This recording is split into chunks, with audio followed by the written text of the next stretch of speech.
안녕하세요. 아이언입니다. 오늘은 곧 청약이 시작되는 LB 인베스트먼트에 대해서 알아보도록 하겠습니다.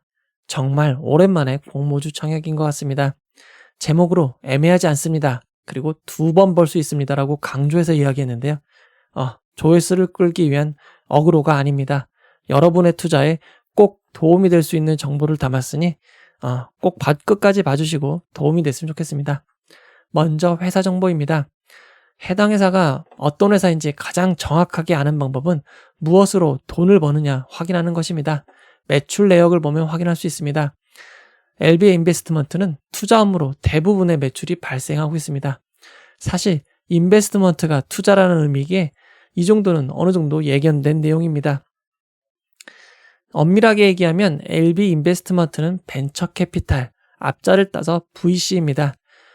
VC가 뭔지 모르시는 분들이 계실 수 있을 것 같다. 간단하게 설명드리도록 하겠습니다.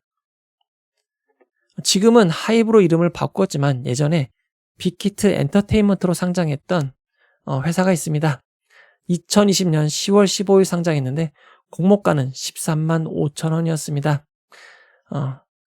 이전부터 관련하여 공모주 정보를 블로그로 전해드리고 있었는데 이 당시 실시간 경쟁률까지는 아니지만 주기적으로 경쟁률을 블로그에 업데이트하면서 안내해드린 적이 있었습니다. 이때 이후로 상황이 많이 발전해서 지금은 유튜브 실시간으로 중계해드리고 있습니다. 참 벌써 거의 3년이나 된 일이네요. 이 당시만 해도 제가 수익 인증을 하던 때가 있었습니다. 부끄럽지만 이 당시에 총 14주를 받았고 모두 따상의 매도를 성공하였습니다. 그래서 나름 꽤 괜찮은 수익을 올릴 수 있었는데요.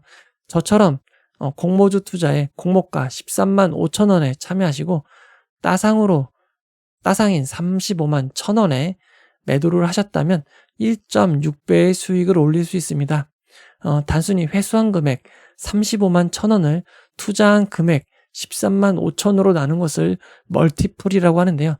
공모주 투자자의 경우 상장 당일 멀티플 2.6배의 매우 놀라운 수익을 얻을 수 있었습니다. 하지만 기관 투자자들은 스케일이 다릅니다. LB 인베스트먼트의 경우에는 당시 빅히트 엔터테인먼트, 현재 하이브에 매우 이르게 투자를 했었는데요. 투자 조업 형태를 통해 함께 투자를 했었습니다. 2012년 8월 9일 무려 상장하기도 8년 전에 10억 원을 투자하였고 이후 2016년 5월 27일 50억 원을 추가 투자하였습니다. 총 65억 원을 투자하였는데요. 결국 상장 이후나 회수한 금액이 무려 1151억 원이나 됩니다. 멀티플로만 따지면 17.7배 있는데요. 어떻게 보면 65억 원을 투자해서 1151억 원을 회수했다니 정말 놀랍습니다. 네, 정말 놀랍죠. 여러분도 이렇게 투자하고 싶을 거라고 생각이 듭니다. LB 인베스트먼트가 이렇게 투자해서 수익을 얻어낸 사례를 살펴보면 하이브뿐이 아닙니다. 하이브가 대표적으로 가장 큰 수익을 올리긴 했는데요. 카카오 게임즈도 상장 전에 미리 50억 원을 투자해서 517억 원을 회수하였습니다. 무려 10.3배입니다.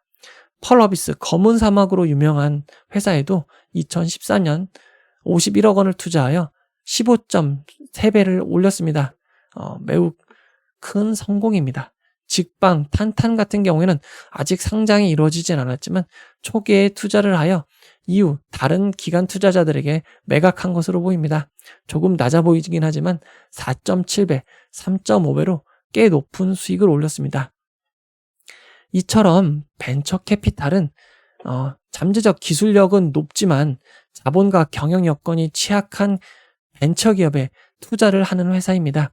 이때 투자되는 돈은 본인의 돈이 아니라 정책자금, 정부가 내놓는 정책자금이나 기관이나 민간들의 자금을 모아서 투자를 합니다. 이때 투자를 할 때 벤처 캐피탈 내부에 자기네 자금도 투자를 하는 경우가 있는데요. 강제되는 경우도 있고 더 많이 투자하는 경우도 있습니다. 이렇게 투자한 기업이 성장을 해가지고 팔 수가 있게 된다면, 자본을 회수할 수 있게 된다면 이 벤처 캐피탈은 큰 자본의 이익을 얻을 수 있습니다. 이렇게 자본 이익을 얻은 경우 다시 투자자들에게 돌려주면서 어느 정도 수수료를 뗄 수도 있고, 벤처 캐피탈이 직접 투자한 금액에 대해서는 그 자본의 이득을 그대로 얻을 수 있습니다. 이렇게 벤처 캐피탈이 성장할 수 있었던 데는 법률로 제정된 법률로 지원하고 있는 것이 매우 컸습니다. 벤처 투자 촉진에 관한 법률인데요. 1986년부터 정부 주도로 벤처 기업들, 돈이 없는, 그 당시에는 스타트업이란 말보다는 벤처 기업이라는 말을 많이 썼습니다. 이런 기업들에게 투자를 하는 여건을 만들었습니다. 여러 가지 법률로 지원을 하고 있는데요. 정확하게 얘기하면 벤처 캐피탈은 중소기업 창업 투자 회사라고 볼 수 있습니다. 이렇게 중소기업 창업 투자를 회사를 하면은 정부에서는 어느 정도 세제 혜택을 줍니다. 그리고 중소기업 창업 투자 회사는 앞에서 얘기 드렸지만 자금을 모아서 투자를 하는데 직접 투자를 하는 것이 아니라 벤처 투자 조합과 사모집합 투자라는 도구를 통해서 투자를 하게 되어 있습니다. LB 인베스트먼트의 경우를 보면 벤처 투자 조합으로 대부분의 자금을 투자하고 있습니다. 앞에서 간단히 얘기 드렸지만 일단 이 자금을 모집하고 운영 관리하는데 펀드 수수료처럼 관리 보수를 받습니다. 그리고 어느 정도 이상의 성과가 나는 경우에는 성과 보수, 인센티브를 받습니다. 좀 복잡해 보이는 수익이긴 한데요. 그러니까 쉽게 생각하시면 우리가 어느 정도 벌 수 있어 라고 한 것보다 더 많이 벌었다면 그것에 따른 인센티브를 받을 수 있습니다. 이거는 예전 자료인데요. 예전에 다른 기업 상장했을 때 자료입니다. 458억 원이 약정되기로, 그러니까 투자되기로 약속이 됐었고, 이 중 448억 원이 투자가 됐습니다. 그리고 1243억 원이 회수가 되었습니다. 앞에서 너무 10배 이상 많이 봐서 그게 평균처럼 생각이 되지만, 사실 멀티플이 2.5가 넘으면 그건 이 업계의 최상위급이라고 볼 수 있습니다. 일부 기업이 10배, 20배 날 수도 있겠지만 망하는 기업도 상당히 많기 때문인데요. 그렇기 때문에 2.5만 넘어도 매우 큰 성공을 거둔 거라고 할 수 있습니다. 이 경우 투자 수익률은 27.7%였는데요. 성과 보수로 140억 원을 받았습니다. 투자 금액이 450억 원이었는데 성과 보수가 140억 원이 나왔을 정도면 결국 이 벤처 캐피탈이 좋은 기업을 발굴해서 투자를 잘하면 직접 투자한 것 못지않게 꽤 큰 인센티브를 받을 수 있는 구조인 것을 알 수 있습니다. 근데 문제가 있습니다. 이 성과 보수가 클 때는 엄청 큽니다. 여기 보시면 LB 인베스트먼트가 기본적으로 받는 관리 보수는 거의 큰 변화는 없는데요. 이건 어쨌든 결과가 좋으나 나쁘나 내는 돈입니다. 하지만 성과 보수는 장이 좋았을 때는 관리 보수보다 더 많을 때가 있습니다. 근데 2022년 3분기 기준이긴 하지만 2022년에는 좀 많이 꺾이지 않았습니까? 그래서 분위기가 별로 좋지 않았습니다. 이 경우에는 관리 보수가 더 많고 성과 보수는 급격하게 줄어들었습니다. 이처럼 장이 좋아가지고 기업을 비싼 값에 팔 수 있거나 상장이 잘 일어나는 경우에는 성과 보수가 많지만 안 좋을 때는 성과 보수가 급격하게 줄어들 수 있는 점 주의하시기 바랍니다. 투자 흐름을 다시 한번 정리해 보도록 하겠습니다. 이 VC 벤처 캐피탈은 펀드를 조성합니다. 돈을 여기저기서 끌어옵니다. 정부에서도 끌어오고 연기금, 민간자금 이렇게 끌어와서 펀드를 조성합니다. 그리고 투자를 합니다. 투자 관리를 하는 거죠. 기업들을 투자하고, 이게 투자를 했다고 해서 그냥 돈만 받고 끝이 아닙니다. 엄청 좁니다. 기업 잘 운영하고 있나 여러 가지를 하기 때문에 여러분 생각처럼 이 투자 받으면 개꿀 이렇게 끝나는 게 아니에요. 엄청나게 조인 당하고 관리를 합니다. 그렇기 때문에 사실 벤처 캐피탈들이 관리 보수를 받는 거죠. 이렇게 모니터링이라는 단어를 쓸 정도로 계속 기업 가치를 늘리기 위해서 열심히 협동을 하고 있습니다. 이렇게 투자 기간이 지나면 상장하는 경우도 있고 다른 기관 투자자들한테 매각하는 경우가 있습니다. 그렇게 해서 투자된 돈이 돌아오고 여기에 투자됐던 돈이 거의 다 돌아오게 되면 이제 분배를 하고 해산을 하게 됩니다. 근데 이 벤처 캐피탈 투자 회사들은 우리나라도 있고 외국에도 많습니다. 근데 미국과 우리나라의 가장 큰 차이점은 우리나라는 주로 상장에 의존하는 반면, 즉 투자했던 회사가 상장이 되어야 회수를 할 수 있습니다. 하지만 미국은 M&A라고 해서 회사가 회사끼리 서로 인수 합병을 하는 경우가 많습니다. 해외에서는 인수 합병이 더 많이 사용된다는 점이 매우 흥미롭습니다. 실질적인 상황을 살펴보면 LB 인베스트먼트는 얼마 전에 상장한 스튜디오 미르죠. 이 LB 넥스트 유니콘 펀드를 통해서 자신의 지분도 일부 가지고 있었습니다. 이 26만 3천 주를 갖고 있었는데요. 와, 이 상장과 동시에 아니에요. 장에 매도했네요. 아니, 상장 후 한 달이 지나서 매도를 했습니다. 약 절반에 가까운 13만 1,500주. 딱 절반이네요. 13만 1,500주를 4만 1,109원에 매도를 했습니다. 이러면서 자신이 직접 투자한 금액에 대해서는 수익을 얻을 수 있었을 것이고요. 이 높게 팔았다면 나중에 결국 인센티브를 받을 수 있었을 것입니다. 또 얼마 전에 작년에 상장한 레이저셀의 경우에 신규 상장을 했는데 상장일 바로 절반을 팔았습니다. 네, 제가 항상 이 기관 투자자들이 빠르게 매도한다라고 했는데요. 이게 그 이유입니다. 상장 전에 싸게 지분을 매입했잖아요. 그럴 때 팔 수 있을 때 최대한 빨리 파는 습성이 있습니다. LB 유망 벤처 펀드로 55만 3,060주를 가지고 있었는데요. 상장일 바로 절반 50%를 2만 782원에 팔았습니다. 플라즈맵도 마찬가지입니다. 플라즈맵도 상장일 창조경제 바이오펀드, 충북창조혁신펀드, LB 유망 벤처산업펀드를 통해서 LB 인베스트먼트가 지분을 가지고 있거나 관리하고 있었는데요. 일부는 이렇게 바로 처분을 했었습니다. 그리고 심지어 이렇게 지분을 많이 정리하는 케이스도 있습니다. 에이프릴 바이오도 마찬가지였습니다. LB 기술금융펀드 1호로 지분을 갖고 있었는데 신규 상장과 동시에 지분을 일부 매도하여 수익을 회수했습니다. 이처럼 기관 투자자들은 이 상장일 즈음에서 빠르게 회수하기 때문에 이 점 언제나 얘기 드리지만 주의하셔야 됩니다. 이게 투자만 해서 돈만 벌 수 있으면 너무 좋은 상황인데 이런 벤처 캐피탈, 중소기업 창업 투자 회사도 매우 큰 경쟁인 상황입니다. 이게 허가제가 아니라 등록제입니다. 그래서 납입 자본금 20억 이상 여러 가지 조건이 있는데 요건만 맞추면 그냥 설립이 가능합니다. 그렇기 때문에 등록되는 회사가 너무나 많고요. 현재까지 상황을 보면 좀 더 자세히 얘기하면 그냥 주식회사고 자본금 20억이고 전문 인력 2명 이상인데 변호사, 박사, 투자심사 경력자면 됩니다. 그래서 이것만 갖추면 누구나 중소기업 창업 투자 회사를 만들 수 있습니다. 그래서 현재 2022년 3분기 말 무려 229개의 회사나 있습니다. 그리고 유한 책임회사 이런 여러 가지 결국 다 경쟁을 하게 되어 있는데요. 경쟁이 매우 많습니다. 이처럼 경쟁이 많는다는 건 자금을 모으는 것도 쉽지 않죠. 200 몇 개 회사가 서로 자기가 운영하겠다고 경쟁을 하고 있는 것이고요. 자금을 투자하는 것도 마찬가지입니다.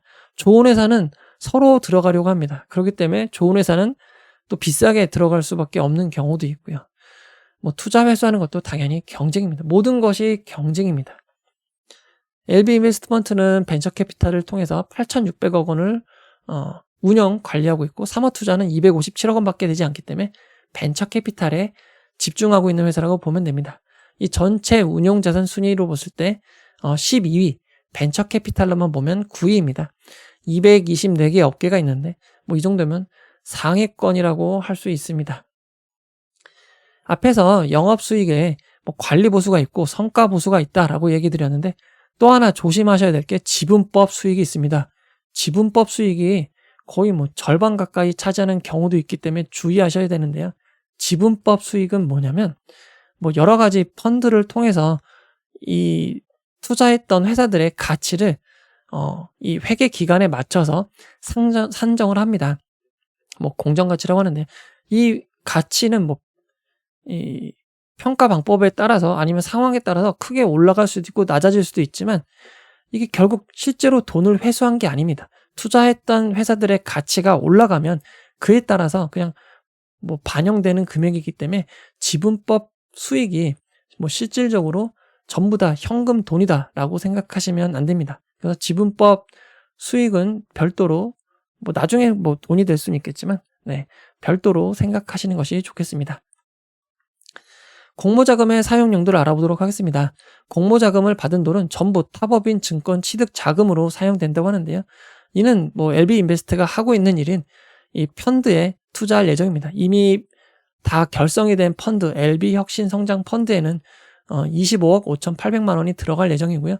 앞으로 결성된 예정인 펀드에 이렇게 자기의 자금을 투자할 예정입니다. 블라인드 펀드라고 하는 건 뭔지 밝히지 않고 투자금을 일단 받아가지고 운영하겠다는 건데요. 상당히 사실 어느 정도 성과를 낸 이 투자 회사들만 운영을 할 수 있습니다. 대부분의 경우에 어디에 투자할지를 다 밝히고 돈을 모집하는 게 일상적이라고 할 수 있는데 우리는 되게 잘하니까 일단 어디에 투자할지는 모르지만 어찌됐건 우리가 수익을 주겠다라고 모집을 하는 겁니다. 근데 여기 보면 당사 출자 약정 비율이 10%인데요. 3천억 이상을 모으기로 내년 말까지 예상하고 있고 여기에 그럼 이 LB인베스트먼트가 300억 원을 자기 돈을 넣겠다는 겁니다. 그럼 더 책임감을 있게 운영할 수 있겠죠. 그 300억 중 일부인 131억 4,700만 원이 공모자금으로 사용될 예정입니다. 앞으로 이 펀드를 통해서 투자를 잘하고 수익이 많이 내면 LB인베스트먼트는 큰 수익을 얻을 수도 있습니다. 다만 현재는 상황이 안 좋습니다. 공모주 열기도 주춤했기도 했고, 그렇죠? 큰 기업들은 상장도 못 하고 있습니다. 이렇게 좀 안 좋은 상황이기에 영업수익이 줄고 있고요. 3분기 기준이라서 4분기에 큰 수익을 올렸다면 바뀔 수 있는 점 참고하시면 될 것 같습니다. 지금처럼 영업수익이 줄고 있고 심지어 영업활동을 하는 현금 흐름, 결국 회사에서 돈이 들어오고 나간 걸 영업활동으로 쳤을 때는 이전과 다르게 마이너스인 점은 주의하시기 바랍니다. 공모가 산정을 위해 비교된 회사들은 상장된 벤처캐피탈 회사들, VC들, 투자 관련 회사들입니다. 아주 IB투자, SBI인베스트먼트, SV인베스트먼트, 미래에셋 벤처투자, 다올인베스트먼트, 대성창투입니다. 다올인베스트먼트 아픈 손가락인 분들이 많으실 것 같은데 좀 이 흐름이 좋을 때 상장해서 높은 가격으로 상장한 이 아픔이 있습니다. 근데 보시면 PBR 자본 총계로 이 공모가를 산정한 게 매우 이색적입니다. 대부분 수익가치 PER을 이용하는데요. 그렇게 산정하게 된 데는 나름 과학적인 데이터 기반한 방법을 설명했습니다. 순이익을 기준으로 시가총액을 상관계수를 매겨봤더니 0.0 아무 관계가 없었던 거죠. 왜냐면 시가총액이 커도 순이익이 별로 없는 기업들이 있고 시가총액이 낮아도 순이익이 좋은 기업들이 있었습니다. 결국 순이익은 벤처캐피탈의 특성상 시가총액과 관계가 없다. 그리고 순이익이 좀 변동이 심합니다. 어떤 기업 잘 팔아가지고 일순간 올라갈 수도 있고 잘 안 되면 상장했던 투자했던 기업들이 다 상장이 연기되거나 미뤄지면 수익이 안 나서 심지어 적자가 나기도 합니다. 그렇죠? 이런 경우가 있기 때문에 단순히 순이익으로 평가하기는 어렵다. 이 점을 동의는 하고 싶습니다. 그래서 자본 총계, 결국 얘가 얼마의 돈을 갖고 있나? 결국 이게 투자된 돈도 있을 거고요. 그런 거기 때문에 이거 시가총액으로 따졌을 때는 상관계수가 0.9라는 겁니다. 그러니까 자본 총계가 많은 기업이 시가총액이 높았다. 그래서 그 근거로 LB인베스트먼트의 이 공모가를 산정하였습니다. 앞에서 좀 아픈 손가락이었던 다올인베스트먼트가 수익가치로 상장을 했거든요. 그런 면에서 나름 합리적인 기준이라고 볼 수 있습니다. 결국 LB인베스트먼트의 이 자산 총계, 이 자본 총계, 자산 총계라고 말을 잘못했는데 자본 총계입니다. 자산 총계가 아니라 자산은 빚도 포함된 거기 때문에 자산에서 부채를 뺍니다. 그래서 자본 총계만 따지면 약 964억 원입니다. 그리고 여기에서 공모가 끝나면 공모 자금이 유입이 되는데요. 이런 것까지 감안했을 때 나름의 시가총액을 세우고 그리고 여기에서 주당 평가가액을 냈습니다. 뭐 나름 합리적이라고 할 수 있습니다. LB 인베스트먼트의 구주 매출을 알아보도록 하겠습니다. 구주 매출은 기존 주주가 상장을 통해서 주식을 매각하는 거라서 매우 안 좋게 여기시는 분들이 많은데요. 이번 청약에서 구주 매출이 이번 공모에서 33.3%, 3분의 1입니다. 매우 안 좋게 보실 수 있고 거기다 최대 주주인 LB가 주식을 매각하는 거라 매우 안 좋게 볼 수 있습니다. 뭐 지분의 일부를 매각해서 78억 5,068만 원을 회수하게 되는데요. 근데 이런 과정에서는 약간의 사정이 있습니다. LB 인베스트먼트가 현재 그러니까 LB 인베스트먼트는 LB가 100%의 지분을 보유하고 있는 회사입니다. 따라서 자기 지분을 일부 구주 매출을 하지 않으면 이 상장 요건을 채우기 위해서 매우 많은 주식을 공모를 해야 됩니다. 그래서 적정량 구주 매출을 하고 신주 발행을 통해 상장 기준을 맞춘 것으로 볼 수 있습니다. 그러면 도대체 이 LB는 어떤 회사일까요? LB의 주주를 살펴보시면 구본천, 구본한, 구상모 이렇게 개인 주주들이 있고요. 구본천, 구본한은 형제이고 각각의 장남인 구상모, 구인모가 이 자제분들이 지분을 갖고 있습니다. 그리고 구본천 주주의 배우자인 이성은 주주가 있는데요. 이성은 주주는 이명박 전 대통령의 작은 형인 이상득의 맞따님입니다. 좀 복잡해 보이지만 네. 결국엔 약간 가족적인 회사라고 볼 수 있습니다. LB 휴넷 주식회사가 지분을 가지고 있지만 LB 휴넷도 결국 이 구본천의 특수관계인이 100% 보유한 거라 결국 LB 자체가 특수관계인이 보유한 회사라고 보시면 됩니다. 그럼 도대체 이 LB그룹은 어떤 회사일까요?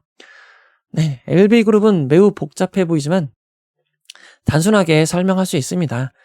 LG그룹은 매우 독특한 상속 제도를 갖추고 있는데요. 장남이 무조건 상속을 받습니다. 그래서 처음에는 허울수, 구인의 이 두 분이 협력을 통해서 이 회사를 만들었지만 이제는 분사해서 허울수 쪽은 완전 분리가 됐습니다. 그래서 GS 그룹이 허실가가 됐고요. 이제는 LG 관련 그룹엔 구씨만 남아 있습니다. 구인의 창업 회장님이 맏아들, 구장 이렇게 식으로 계속 이어지고 있는 거고요. 심지어 장남이 없을 경우에는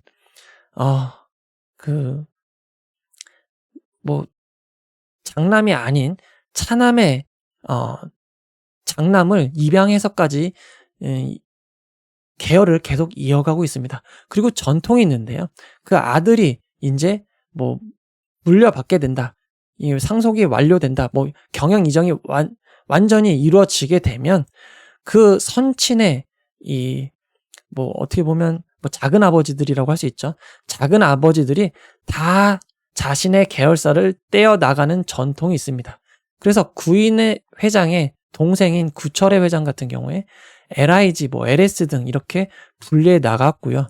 구자경 회장들의 작은 아버지들이 동생들이 LF, 아오엄, LB, 일양, 엑사 등으로 나갔습니다. 그리고 지금의 LG 회장이죠.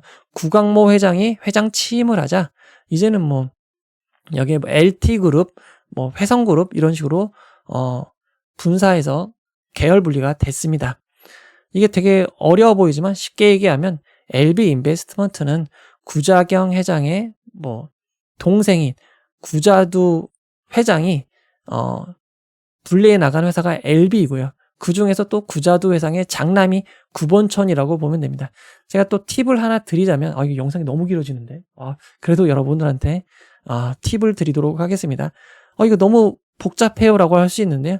이 전부 학렬을 다 따르고 있습니다. 그래서 제일 창업 회장 1세대는 다 회자 돌림입니다. 그렇죠? 구인의 구철의, 구정의 구태희, 구평의 구두희.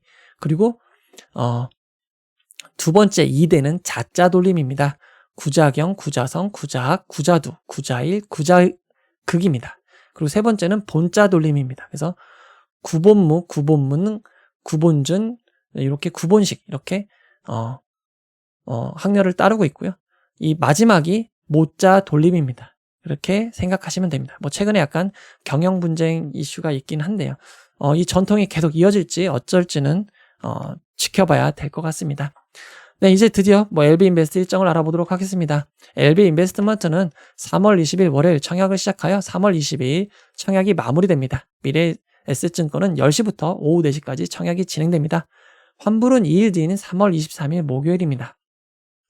그리고 3월 29일 수요일 LB 인베스트먼트는 단독 상장을 합니다.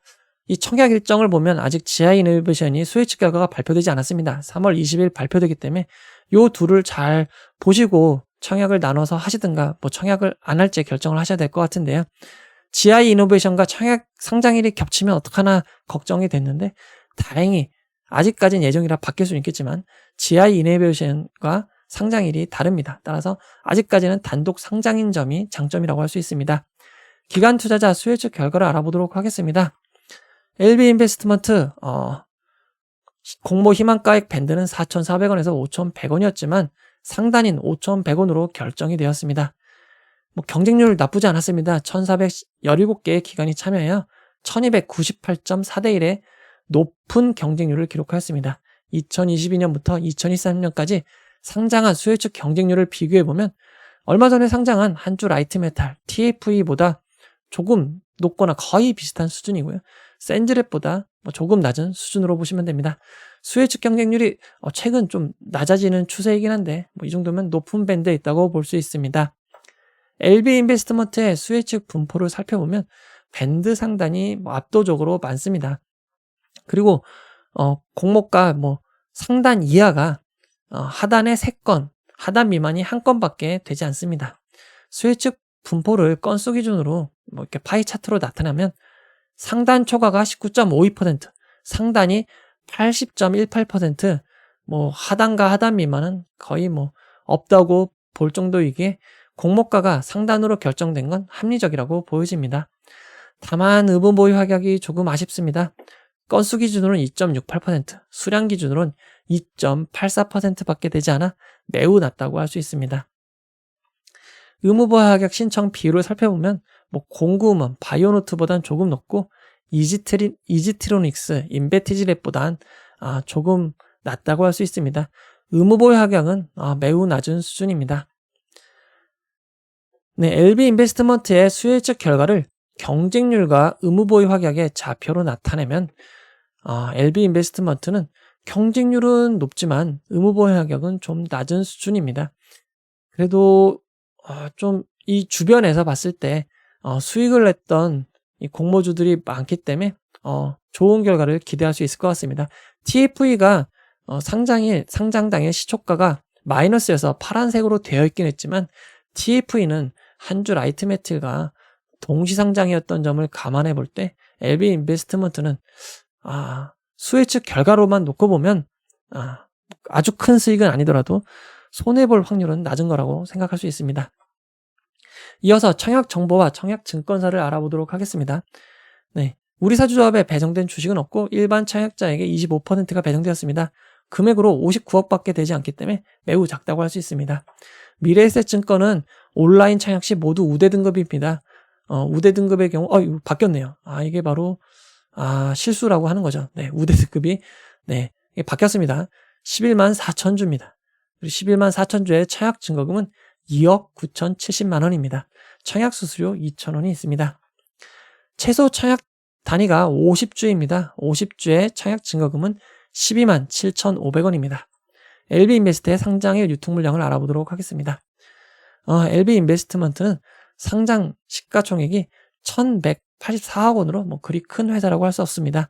상장에 유통 가능 회사가 주식이 아예 없습니다. 공모주주만 상장일 매각이 가능한데요.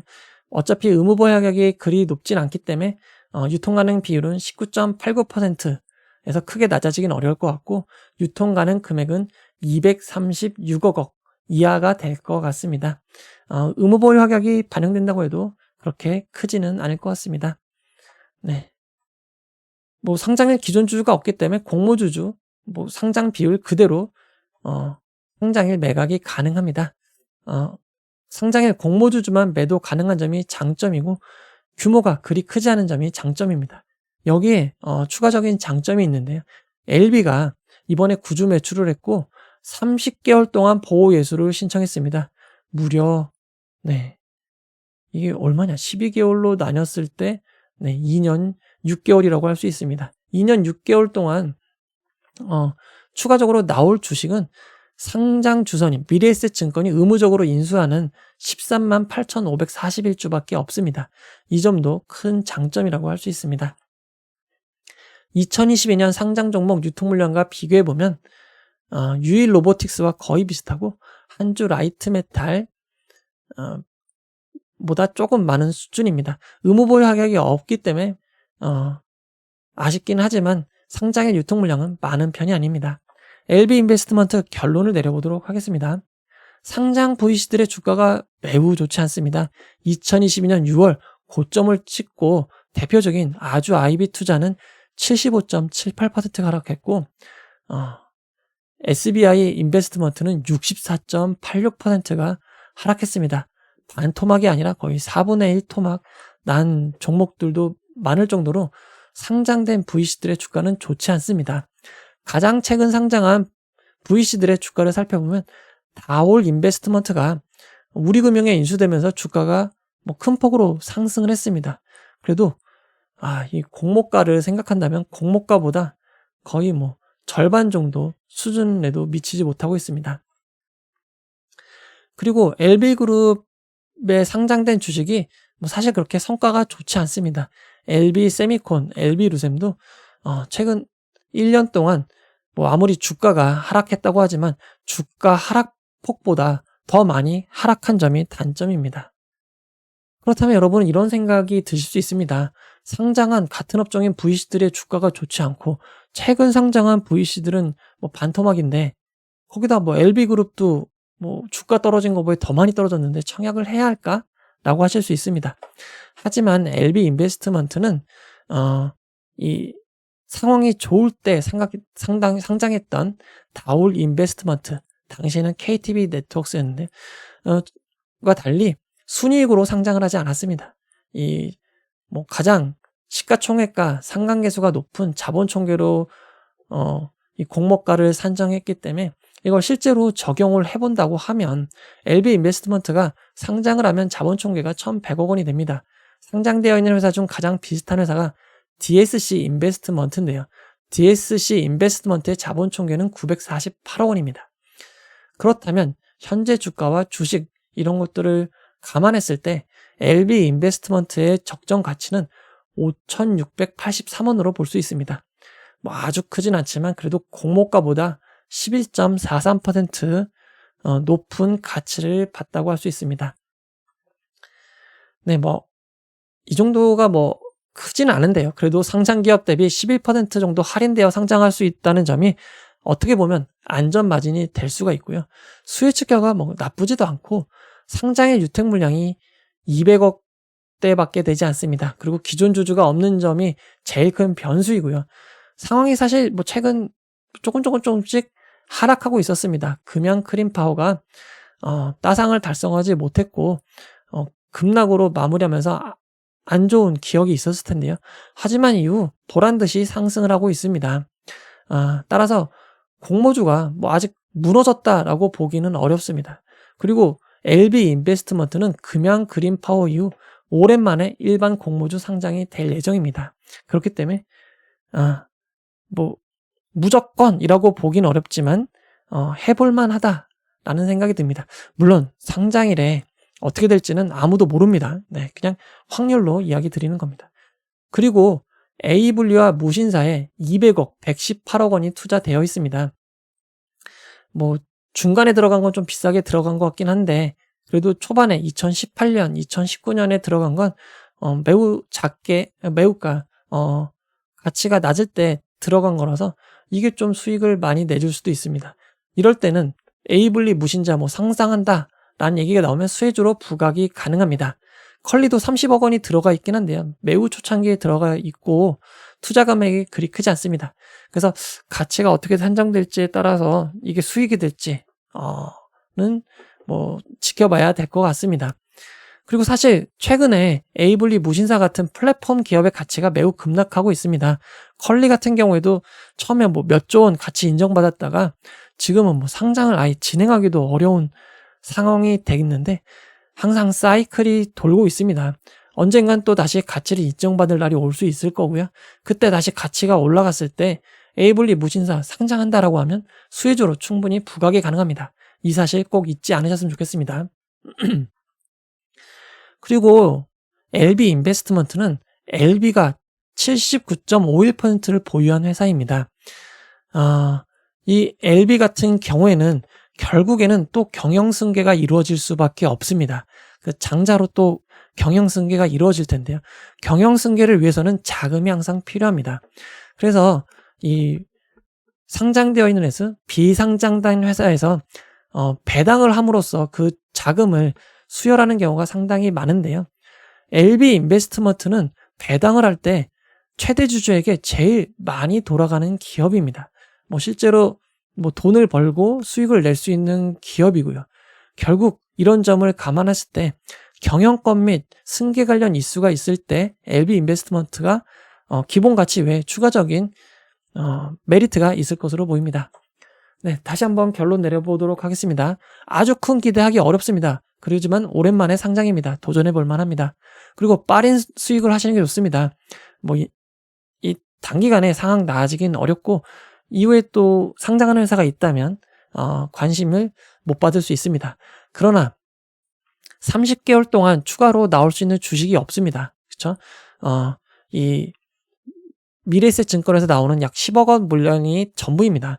그렇기 때문에 잊고 사시다가 무신사 에이블리 상장 소식이 들렸다고 하면 유통 주식 수가 적기 때문에 급격하게 오를 수 있습니다. 거기다 LB그룹 경영승계 준비나 뭐 소송 이런 얘기가 나온다면 꼭 관심을 가져볼 만한 주식이라고 이야기 드리고 싶습니다. 이게 제가 앞에서 얘기한 2번 벌 수 있다 라고 한 이야기의 기본이 되겠습니다. 꼭 여러분들 이게 꼭 100% 맞는 건 아니니까 참고만 하시기 바랍니다. 꼭 여러분들에게 도움이 되는 영상이었으면 좋겠습니다. 정말 기네요 오늘은. 네, 이 영상은 후원해온 여러분들의 후원과 슈퍼땡스 댓글을 통한 따뜻한 격려를 통해 제작되었습니다. 항상 고맙습니다. 이번엔 특히 강조드려서 얘기 드리는데 이 영상은 투자 권유가 아니며 투자는 오롯이 투자자의 판단으로 이루어져야 합니다. 여러분 끝까지 봐주신 분 정말 진짜 고맙습니다. 여러분 투자에도 도움이 되었으면 좋겠습니다. 네, 행복하고 좋은 하루 보내세요. 고맙습니다.